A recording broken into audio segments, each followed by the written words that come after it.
आंदोलन थोडं वेगळं कडक करावं लागतं, एवढंच आणि माझ्या मागं समाधान येऊन पण नाही. माझी पण इच्छा आहे की माझ्याही समाधान येऊ नये म्हणून लई आहे.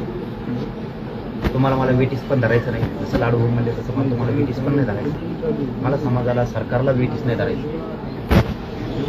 तुम्ही येऊ नका, मी तुमच्यासाठी लढायला आणि मराठा तयार आहे एका जागेवर.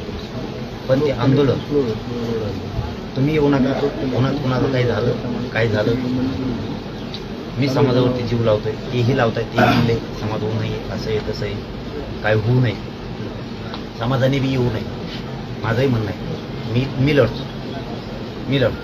एवढंच आहे की सरकारवर दबावासाठी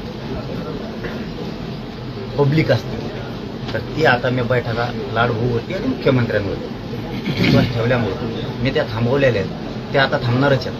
आता बैठका घेऊ नका, अंतरावली येऊ पण नका, उपोषण 30ला होणार आहे. नाही झालं तर तुम्ही फक्त सावध राहा. गावात सरकारने पहिल्यासारखा काय हल्ला करायचा प्रयत्न केला, पुन्हा मोडतोड करायचा प्रयत्न केला, सांगत तर काही पोलिसाच्या माध्यमातून करायचा प्रयत्न केला. गावागावात मात्र सज्ज राहा, मग मात्र अंतरवलीकडे यावं लागणार.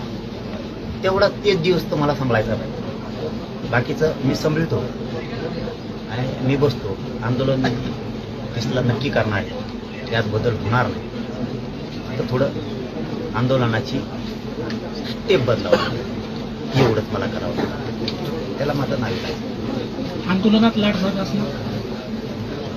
मी तर आता या म्हणू शकत नाही, पण येत म्हणले.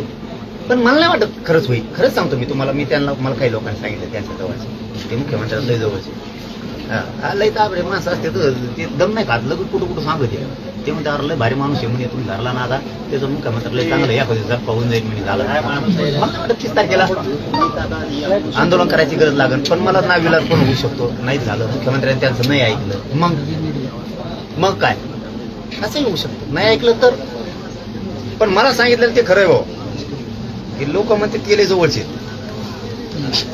होऊ शकतं. जाऊ द्या, समाजात काय जाऊ द्या. चला, धन्यवाद.